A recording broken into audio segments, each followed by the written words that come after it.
Hey guys, welcome back to my ambition. Hi, Hi, everyone.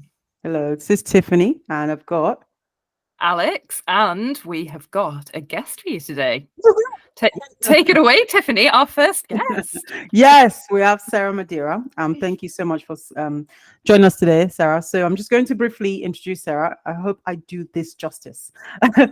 So before following a passion for developing people, Sarah managed organizations and departments, and she led programs, produced events, and creative marketing and communication strategies across the globe.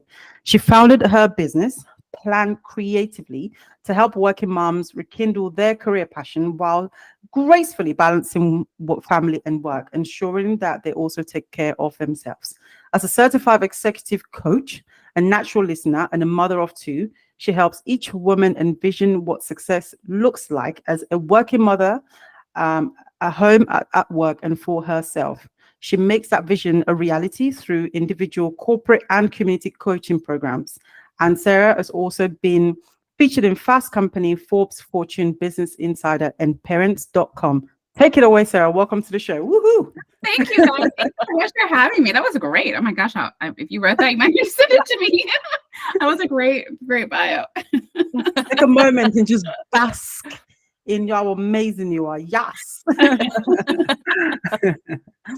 Oh, this is so exciting. We're really, really pleased to have you on, Sarah. We're really, really excited for you to just share with us your journey and talk us through how you got into coaching, where it all came from, and like how you went about founding a business, a bit of your backstory. So over to you. Yeah, I'd love to share it. And mine definitely takes quite a journey. This is how I feel like I know about career coaching and how to help people, because I have changed careers a lot myself. I have degrees in both theater and in business, so kind of both sides of the mind there.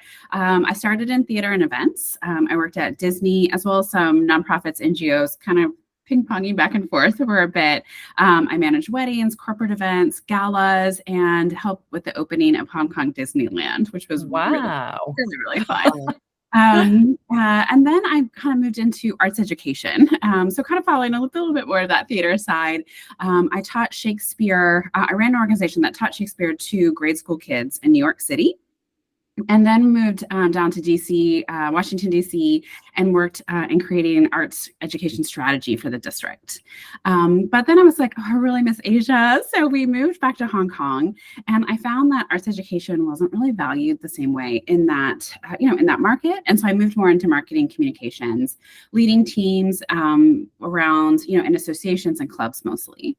And I had my first kid while I was working in a media association. And when it came to go head back after maternity leave, I was talking with my boss, just checking in, before I went back. And I was like, hey, is it cool if I just, come in half an hour early and leave half an hour early? Because I've got this really great bedtime schedule with my little baby. And, I'd really like to be able to see him before he goes to bed. So, would this schedule work? And I thought it was like, not a crazy request, particularly in today's world, right? Like, no big deal. Sounds reasonable to me. Right? And he was like, no, if I do it for you, I have to do it for everyone. And wow. I was gobsmacked. I was like, wait, what? No. So, in the end, I didn't end up wanting to stay there very long because I was a new mom, and I was like, this isn't going to help me thrive if I can't see my kid at night, for like days and days on end. I'm like, that doesn't sound great. So I ended up starting my own business and working with clients to create marketing strategies, which, that was much more flexible. It worked for me. And I had my second kid. They're about 20 months apart, which is, maybe not for everyone, but it was a lot, two little ones. And shortly after that, we moved, my second child was like 4 months, I think, when we moved to Singapore. And around that time is when I got my coaching certificate, honestly, a little bit on a whim. And I just, I had fun with it. I just coached people on the, when I went back to work, I was coaching people on the side, just kind of men, women about this or that, these kinds of things. And I ended up getting a full-time role in leading the marketing communication team at a club, like a city club. And it was my first full-time role since having kids. And it was intense. It was super intense. So between it being super consuming already, and honestly, me kind of figuring out what I wanted to be as a working mom, I hadn't really quite figured that out. And okay, maybe trying to prove that I was the same as I was pre-kids. I worked a lot. And it wasn't a fantastic environment either. I was told working moms don't succeed here. And I don't know if that just like spurred me on or made me more determined, but I worked really, really hard. But at some point, I got pneumonia. And I couldn't get off the couch to play with my kids, even when I was home, which wasn't all that often. And I was like, okay, something's not gonna work. Something's not right here. This is not fantastic. And then not that long after that, they asked me to cancel a vacation on my kids' school break, kind of unnecessarily. Something about an event that was like 3 weeks away. And well in hand, I realized, okay, this is not going to be, also a great environment for my health, for my family, for who I wanted to be as a working mom. So I ended up getting a job at a large multinational at UPS and doing employee communications, which is a little different, like maybe a little closer to that coaching HR world. I thought like, okay, this is a large multinational, the work-life balance will be better, there'll be more support for all these kinds of things in this larger company. And it started out that way. It started out fantastic. It was so good. I had a great boss. I was like repairing my health. I was working on my relationship with my kids. I was like, okay, really figuring out what I wanted work-life balance to look like. But at some point, I don't know, maybe a year and a half into it, I got a new boss. And this new boss regularly called me during bedtime. And I was like, can you call me half an hour earlier? Can you call me half an hour later? Like either of these times would work. Just this 1.5 hour time. Like it's really all I'm asking for. Just, can I put my kids to bed? And he would say, sure. He was a dad himself. He was like, yeah, I get it. And then inevitably, the next week he would do the same. Oh my God. It's just like, okay, again, let's have this conversation yet again. And so this was like about into the second year of COVID. And I started to have a lot of realizations. I think like a lot of people, during COVID that, we kind of had some time and a lot of realizations came in, right? And I started to realize and just reflect back like, okay, my very favorite part of all of these different kinds of jobs I've had was actually about developing people. It's not specifically about marketing communications. It's not about events. It's not about, but it's actually about the people. I also realized that working moms were the ones who were holding up the entire world during the pandemic, that these were women who already had really full plates, were now teachers and nurses and researchers, along with running a household 24/7 while on lockdown. And at some point, they started to hit their breaking point with these new added responsibilities. They couldn't quit their job as parents, so they started leaving their day jobs, and which started the she session, right, with so many women leaving their roles. And I realized that my third realization was I had the skills to support these women, to find out the way to take care of themselves with all that was going on, to find their way back to a career that they loved or a new career, or to advocate for their needs, whether at work or at home. And I figured out as well that working moms were my people because I'm one, and I really understood what was going on. And I knew that as I was having these realizations, working moms were too. And as the pandemic was slowly changing into that next phase, women were recognizing that they wanted another way of life. So did we. We actually left Singapore. We moved back to the US. We had about a year stop in Mexico, but that was just for fun. And so, yeah. That sounds exciting. Yeah. What a story. Yeah.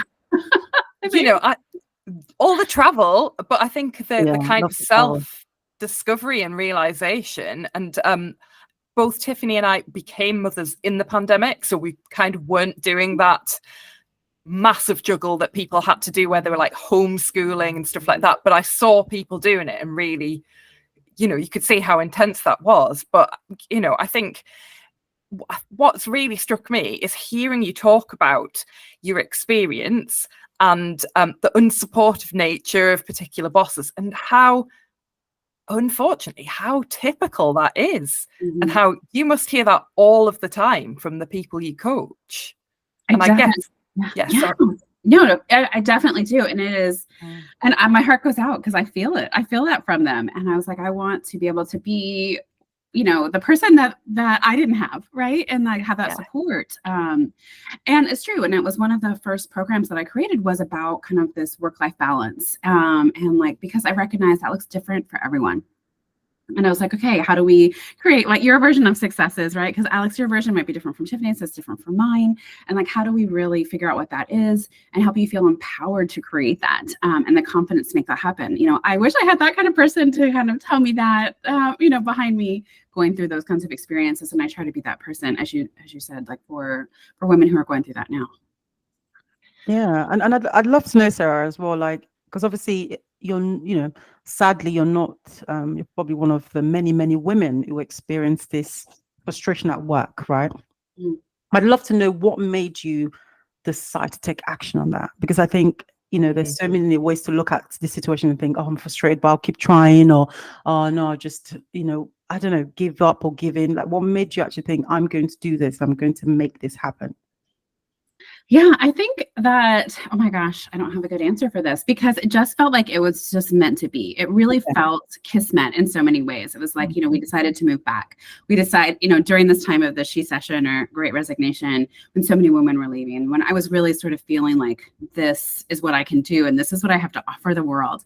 And it just feels like it all came together at that time. And I'm not sure, maybe silly in a silly way. I didn't have a lot of doubts about it. I was just like, this is what I'm supposed to be doing.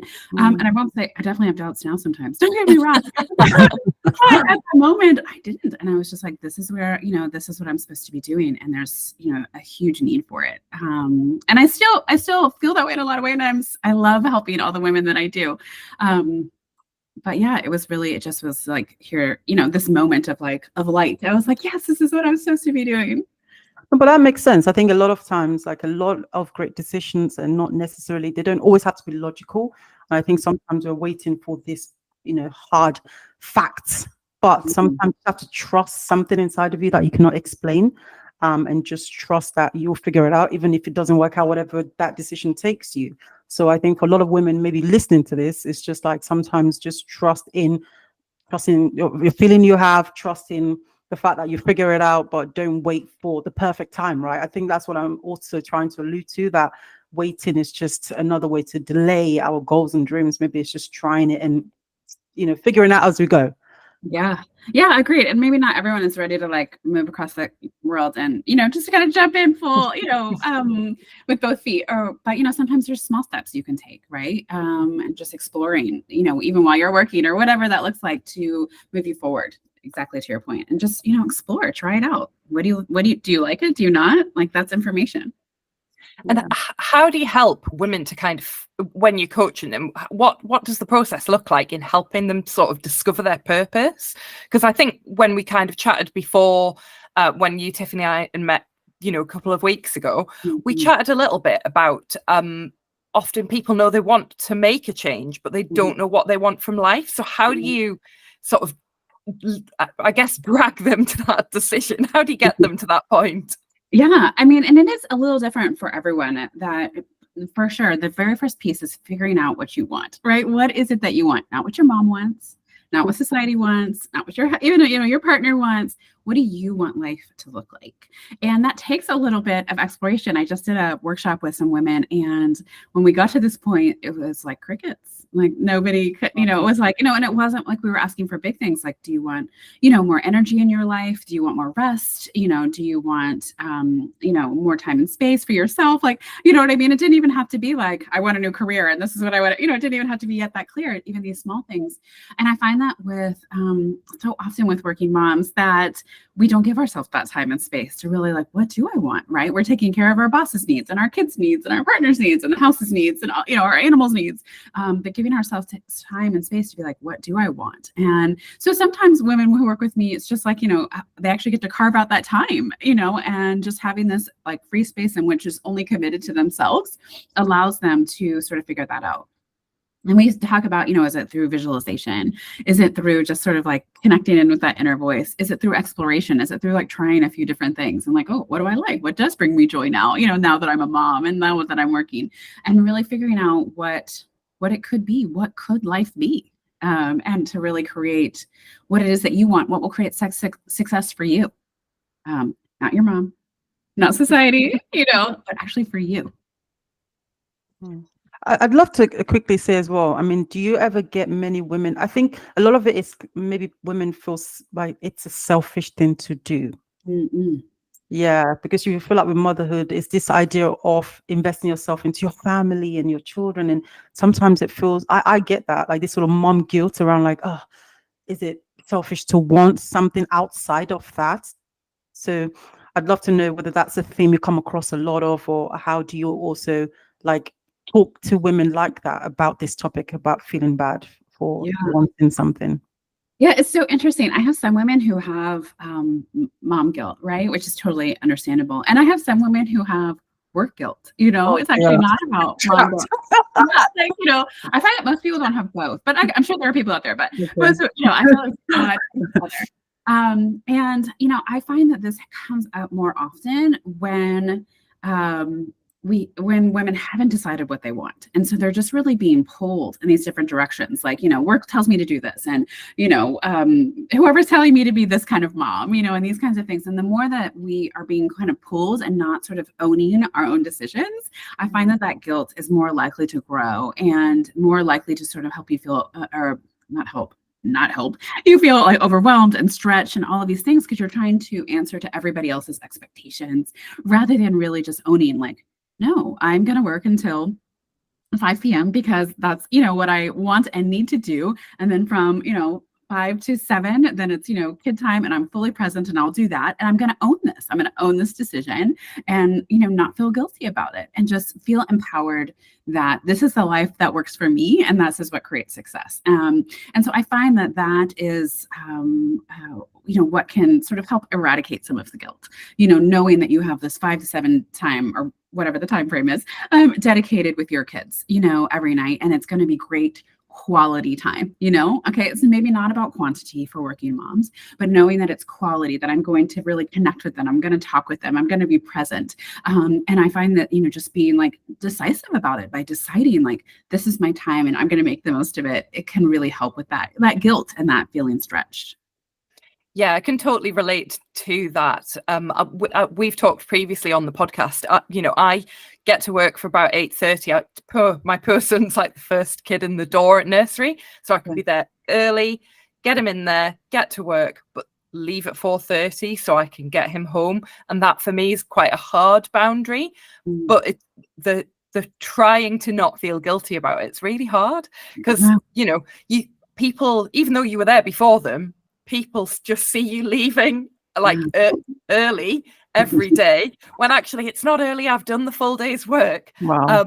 But yeah, you need to be out of there. And I think when you were talking about your boss saying to you, like, you making a reasonable request and your boss has given you a hard no on that, I think like what strikes me there, I guess, is that you lots of women will be facing that situation of bosses that don't understand their situation.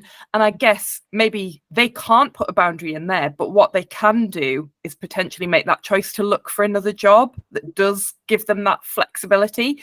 And that's a hard decision to make. Yeah. But rather than thinking I have no control over this because they've given me a hard no, I think what you're saying is about helping them find the life that works for them. So in that situation, it might be fully leaving that job and finding something that did work. Yeah, definitely. And it is a hard choice to make. I talked to a woman the end of last week who just started a new job, and she's like, I have to work until like 7 or 8 every night. She's like, I really, and we sort of explored, is there any way around this? Can she set a hard boundary? Can she not?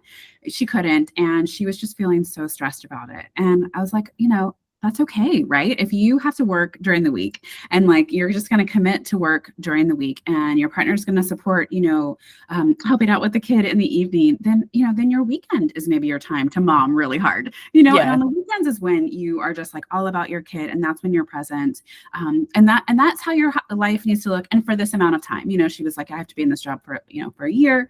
And I was like, okay, so for this year that this may be the way it looks. Does that, and knowing that and sort of accepting it, does that allow any space, any joy to come in, just sort of, and not feeling stretched and feeling guilty about it, just like, I'm going to make the weekend amazing, you know, and whatever amazing looks like. Maybe amazing looks like chilling on the couch and watching a movie. That's cool. You know, I think any kid's happy with that, right?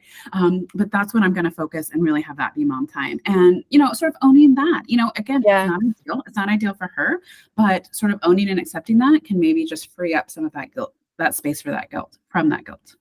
Okay. Yeah, because the guilt's not helping with anything, is it? That's not helping. It's not. And it's totally real and valid, and it happens. And it's just like, how do we, again, feel empowered to make those choices so we're not being held back by it? Yeah. I really love what you said about the clarity part, about discovering what you want. Do you have any tips for women on finding that, or how to get closer to, you know, finding some clarity on who they are and what's important to them? Like, do you often offer any exercises or resources or anything for people to get to that place?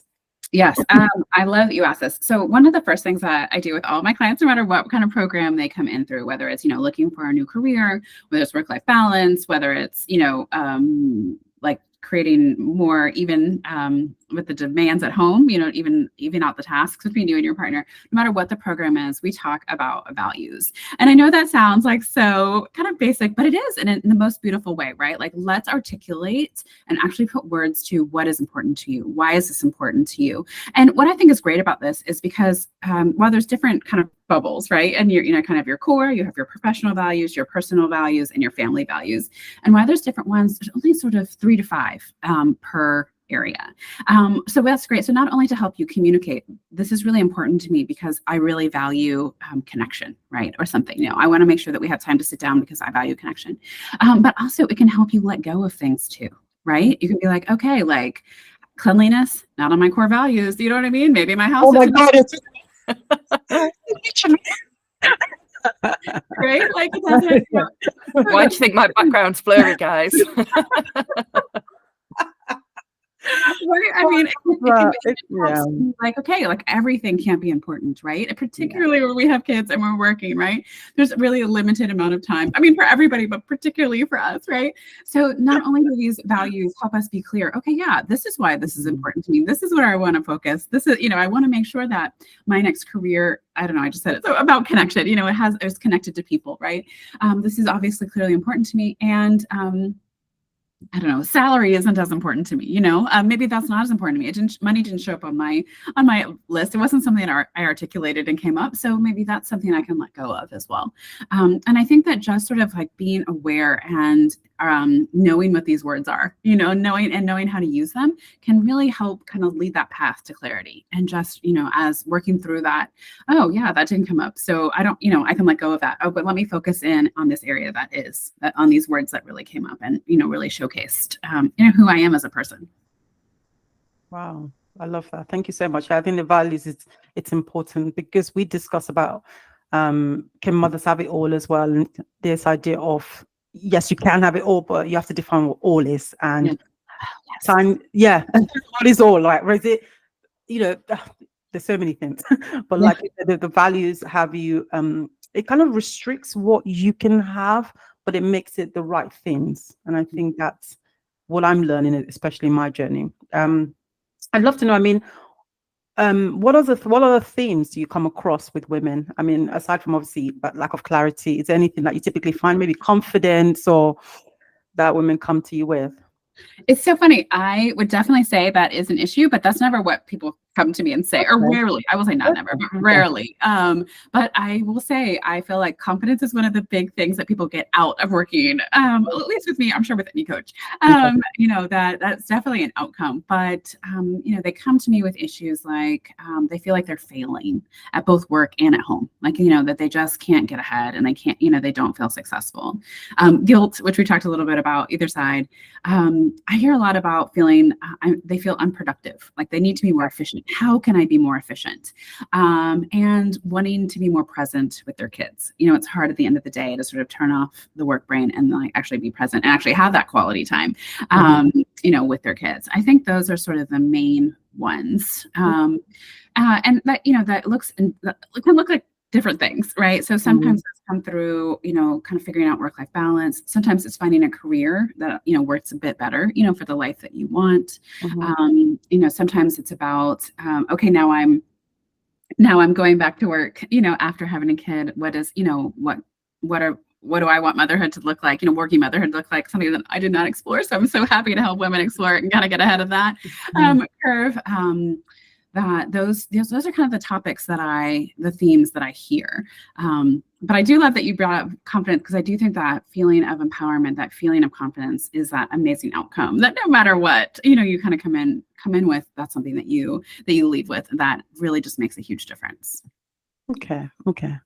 And I think I'd love to know, I mean, because we have you as the expert here today, I'd love for you to delve into maybe 2 or 3 of those themes that you typically find. I mean, obviously, I know I'm not expecting you to expose like your your coaching course or anything. We're not asking for that, the 10K course.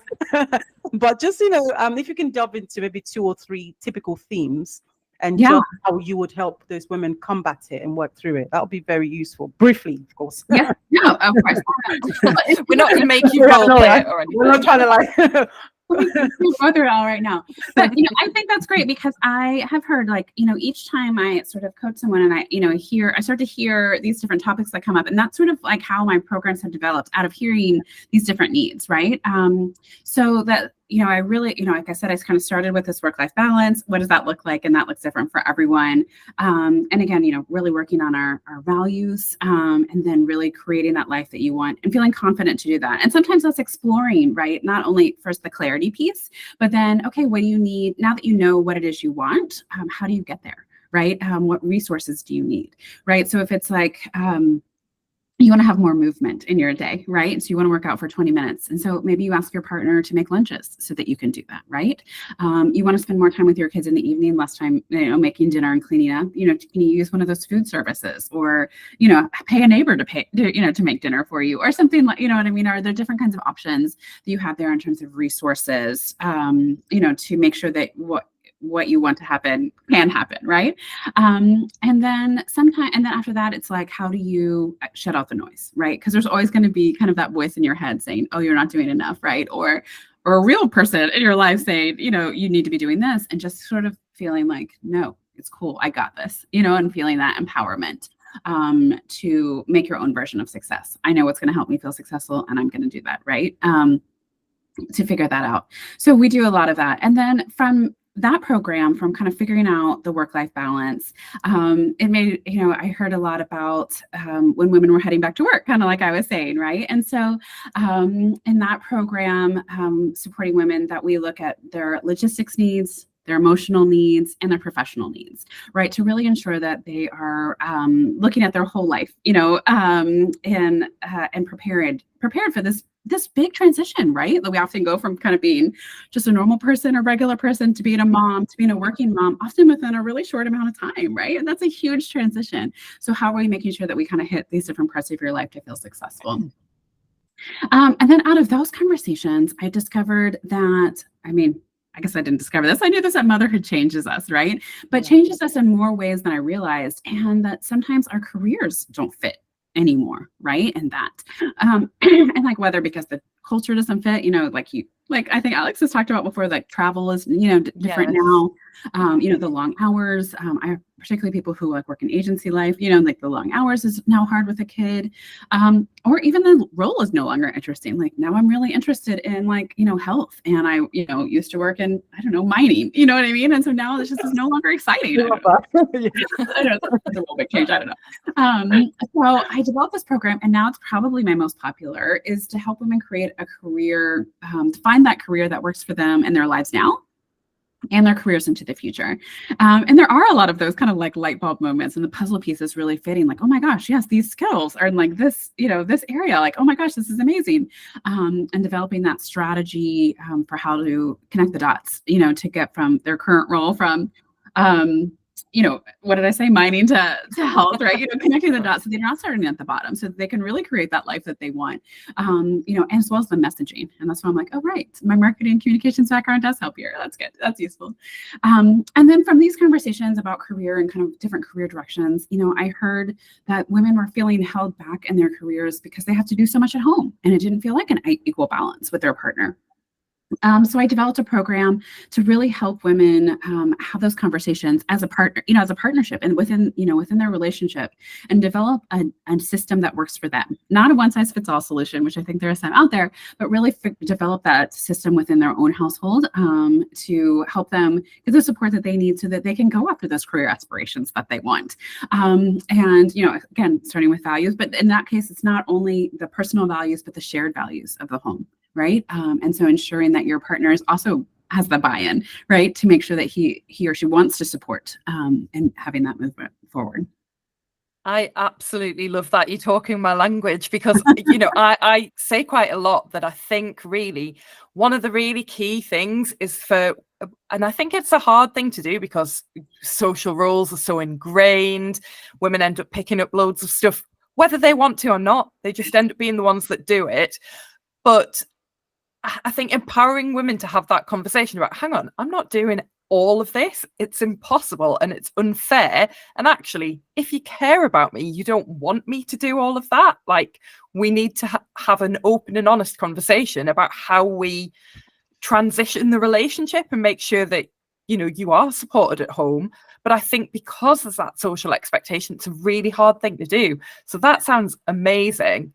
And I'd love to hear some stories about, what women are coming up against in that area. I'm quite lucky that I'm one of the reasons my screen's blurred is because I'm surrounded by all the washing my husband's got drying. He, shout out to Eddie, who hasn't really listened to the podcast yet, but and quite glad, because a couple of times I've been a bit critical, so maybe don't listen to the podcast, Eddie. But yeah, he's really good at doing certain things around the house, and he would prefer to do them like the washing because he doesn't really like how I do them. And I'm fine with that. But I definitely have pushed back on being like, I can't do this, and this. But I'm quite, as you probably gathered, I'm not a shy, quiet person. I'll express my opinion. So yeah, I think for some people it's a lot harder. I'm willing to be quite assertive, but I guess that might be where people have the problem. But yeah, Sarah, I'd love to hear more about this. Yeah, I totally agree. I'm also really lucky, and it's but it's also kind of depends on what it is you want, right? Like even in my own relationship, like my husband is so good at the doing. He will he makes the food. He does the grocery shopping. He manages that stuff. I do the laundry because actually I don't like how he does laundry, but so that's one of our divides. But I'm really good at scheduling and planning, and I kind of manage all of those things, and so that kind of tends to be more of the mental load. And I know that says, and so some women don't like that. They're like, I don't want to have to be thinking about everything, and particularly if they're doing all the things too, right? But we found that this is what works for us. That if I do the organization and planning, that he can often execute, and this is kind of how we figured out what our divide is. We tried, one of those more popular ones where it's like, you own the whole task, right? And so he's like, okay, I'll try that, right? So he tried to take on the meal planning as well as like the meal making. And it crashed and burned. It didn't work. It didn't work. I was just like, oh my gosh, what is happening? Oh, yeah. So we're like, okay, right. Like, let's lean into our strengths here. Why are we following the system that doesn't really work for us? Okay. So I do the meal planning and the organization, and he, does the more physical, doing of the things. And that's what works for us. Right. But I know that doesn't work for everyone, right? Some people are like, I can't be the one thinking about all the things. We have actually it's their friends from school, but they're kind of the opposite, right? The wife is really great at the doing, and the husband's really good at the organizing. So they're sort of the the opposite side of us, and that's fabulous. Finding whether it's about strengths, whether it's about time, whether it's about value, right? Like for me, I think it's important that the kids have music lessons, so I organize that. I find the teacher, I make sure we have the time, all of the things, all of that. My husband thinks it's more important. I'll say generally he doesn't think this, but actually this is our current life now, and that, this sports is more important. So he's managing that. He takes our son to baseball practice, and organizes the games, make sure they're on our schedule. And so that's values based, right? Like, this is what's important to us. So as well as maybe it's like capacity, right? Like my mornings are usually more calm, so I kind of manage the morning routines. His and I'm usually busier in the evenings, and so he kind of handles the evening routines, right? So sometimes it's about sometimes it's about the time, right? Like what time actually works for you. And it doesn't have to mean like because someone's like a stay-at-home parent, so they do all the things. It's not like that, but really or is it maybe about even like who's a morning person, who's a night person, right? In terms of that time based as well. So I think that there's a few different ways to sort of decide and how to break up tasks that are beyond just sort of like the standard, like who wants this, or hold up your hand, which in some cases nobody would, right? Yeah. Like, I don't know, like take out the trash, I don't know, or something like that.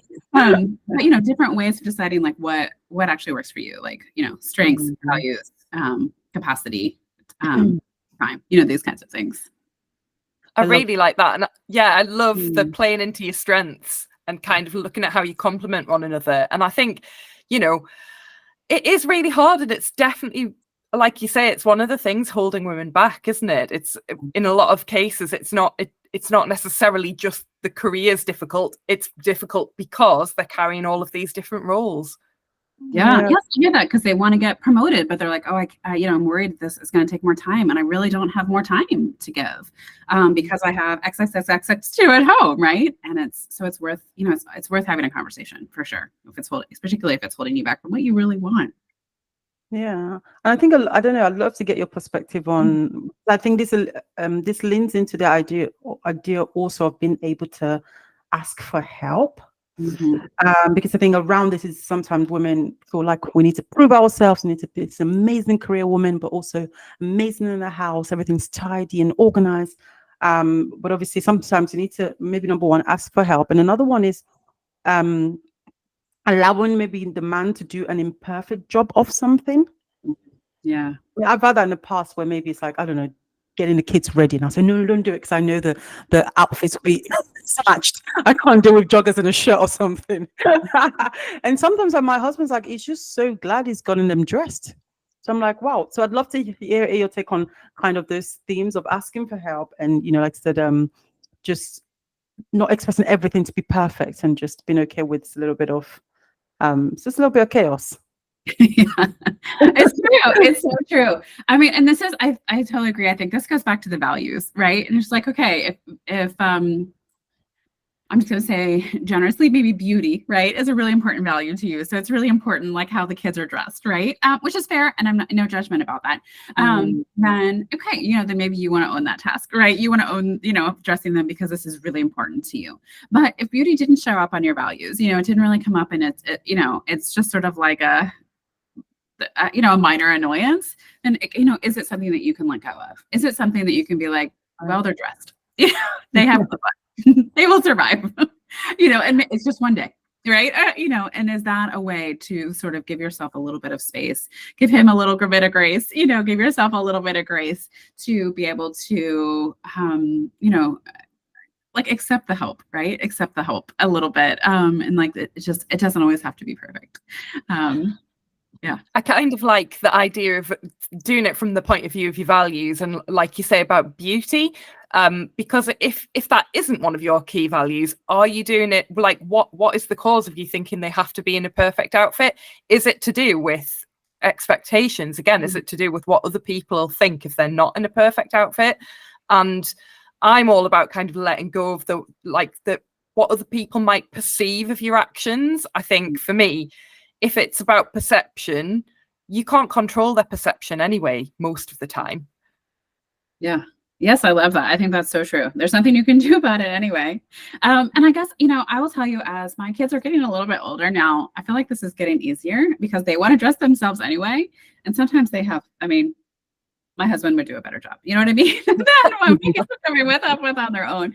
So I'm sort of, forced to let go anyway, as long as it's not too crazy or too seasonally, inappropriate. That just like, okay. I love that. The scale. It's a good Like, term. you know, like, oh, I don't know, we need our winter coat. It's 80 degrees outside, you know, kind of situation, or vice versa. Yeah, you know, it's snowing. Maybe don't wear shorts. I remember feeling like a coat was the most embarrassing thing I could wear when I was like a primary school child. Like, I cannot admit to being cold. Like, thinking my mum was really embarrassing for trying to make me wear a coat. And now I'm like, what? What on earth? Yeah. Yes, I will say I've had a few fights about coats, and my husband also is like, they're just going to be cold. It's going to be on them. It's not going to be on you. And I was like, right, okay. Oh, it's a good perspective. Like, they'll live. Like, they'll just be cold. They'll be cold and they'll learn, right? It's like, you know, natural consequences. I was like, okay. And there's times I want to go around with a sign. I think I've seen this on Instagram where like I tried to have, here's the coat. I tried to get them to wear it and they wouldn't. You know, I want to wear the sign. I don't. I refrain myself, but I feel that. I feel it deeply. You know? I mean, I think we just have to know that, like, we're going to get to the point where our kids judge our clothes as well. Yes. Mine are getting pickier every day. I was just like, apparently now, one of my younger one, I was like, will you wear these kind of shorts? He's like, no, I will only wear this kind of shorts now. I was like, oh, okay. News to me. So it happens anyway, right? It's just as they get older. So, you know, it's just part of the process, I guess, right? So whether it's like letting your partner dress them or letting them dress themselves, it's, you know, I'm all a part of the life of just as they grow older and like letting go anyway, right? So maybe it's good to practice when they're younger, you know, if it's not something that's super important to you. I'm also interested to know, I mean, with the women you coach, do they typically go into workplaces, or do you have quite a high percentage of them realize that they want to start their own businesses? I mean, do you ever find the trend there? Yeah, it's a really big mix. I definitely have some who start their own businesses, but I wouldn't say it's the majority. I would say the majority are looking for, you know, the right culture and the right place that will, you know, help them as a working mom. And so, you know, of course, in this world, that may be hybrid or remote. But it depends. I have a woman right now who's very much moved into a different field, and she's recognizing, right, like I'm probably going to need to be in the office to help learn, you know, and, you know, kind of get the skills that I need for, you know, to do this, right? But even with that, right, she still, of course, wants it to be, you know, she still wants to be able to see her child, right? And so making sure that it's still the right environment and culture, but even if she has to be in the office. So I think that there's, I'm going to make up some percentages here, but these are rough numbers, but I'm going to say I probably have like 15 to 15% who want to start their own businesses, which is super fun and really exciting to do when they do, but then also probably the majority who are looking to, you know, make sure that they, you know, they want a corporate environment. Maybe they want a side hustle too, you know what I mean? As well as like either whether for their own interest or just for maybe like a little bit more stability, you know, as well, something to kind of rely on should corporate, you know, it's a little variable these days, right? Making sure they have that, but the majority are still looking for that corporate experience or, you know, corporate nonprofit, more traditional work experience. Okay. And how long do you typically spend with these women? Is it a weekly course? Is it how do you normally kind of allocate the time for? Yeah, this is such a good question. Course? Yeah. I will say, like, I am all about like return on investment, right? I like really like to spend time. So my sessions are a little bit longer, like, so we can get real in depth. So there's not like, oh, sorry, your time's up. You know what I mean? That we can like make sure that we are like getting to the heart of it. So I do a little bit longer sessions. So therefore we have less sessions. So I'll say the majority of my programs are 5 sessions, but an hour and a half each time. So that we have that time. And then kind of some additional ones I can add on, you know, should we need to. But women can sort of, I have some women who are just like, you know, especially if it's like career change. I find the career change are particularly motivated. And so sometimes they want to do the sessions like back to back, you know, because they're just like, okay, I'm ready. You know, I'm ready for this change. And then for the other ones, particularly for the like work-life balance ones, they might be more like 2 weeks apart or a little bit longer, you know, just to make sure that they are going out and like sort of trying some of the ideas that we have, you know, whether that's having, you know, you're like we talked about having your partner make lunch or, you know, having one of those food services. How's that working out? What is that like? So they have more to come back with. And it's like, okay, is this working? Is this not working? You know, as we evaluate and make those little tweaks, just to really discover, you know, okay, what is going to work for you, right? And make sure that we have the criteria to evaluate, is this working or not? Amazing. And where are most of the women? Did you coach women all over the world? Where do they tend to be based? Yes. It used to be for a while that they were more in my area where I live, like outside of New York City. But now it's really all over. I have some folks who are on the west coast of the US. I still have folks who are in Asia, in Hong Kong and in Singapore, because I have communities there. I have one who she moved from Singapore to Europe, to Amsterdam. So now I count Europe too, because even if she started with me from Singapore. So really the variety, which is, it becomes an interesting, which I love, and gives me great perspective on kind of, what's happening and what women are facing all over the world. And honestly, it's pretty similar in many cases. But also it's a really interesting, not to make it about me, but it's also an interesting experiment for me for work-life balance, kind of making sure that I'm meeting women where they are and what times they need, but also being able to make sure that I'm there for my kids when they need it too, right? Kind of depending on these various time zones. So yeah, all around great for women, I guess. Yeah. I think that's so interesting, though, that you get that kind of perspective of what life's like for women in all of these different countries, and to hear that it's so similar is kind of reassuring, but maybe depressing at the same time. Yeah, I was just reading an article this morning about that, and it was actually more about the motherhood gap in pay, and how it is really similar across the world.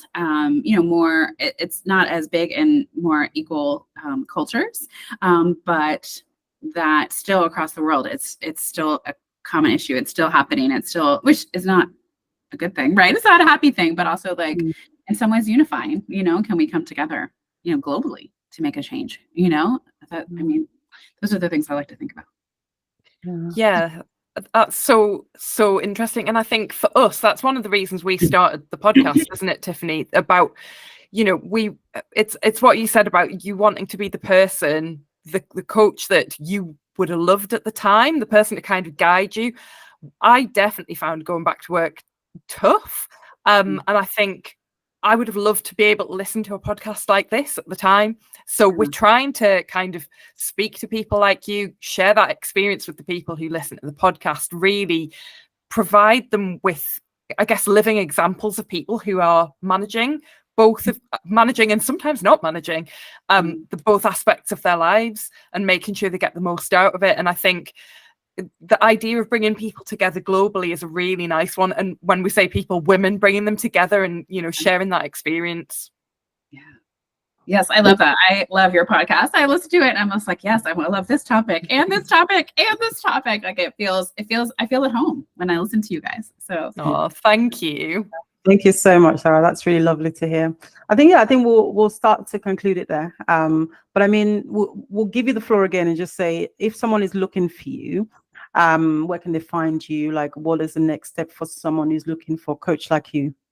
Yeah, you come to my website. It's www.plancreatively.com. And there's great information there. I'm happy to talk with you, do a quick 30-minute call and just sort of see how I can best help. I'm on Instagram if you want to follow me there, at plancreatively8. I'm on LinkedIn.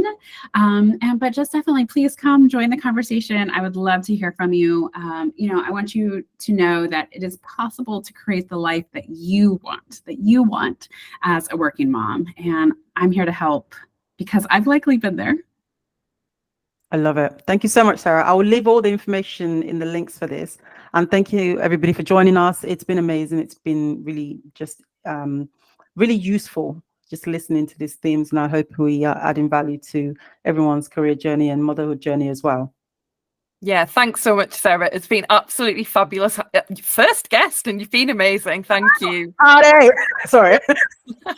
Thank you guys so much. What comes at the end. We've dialed down the weirdness for this episode. Pretend to be normal while we're talking to a guest. Thank you so much, everyone. It's been a pleasure. Take care. Thank you. Thanks.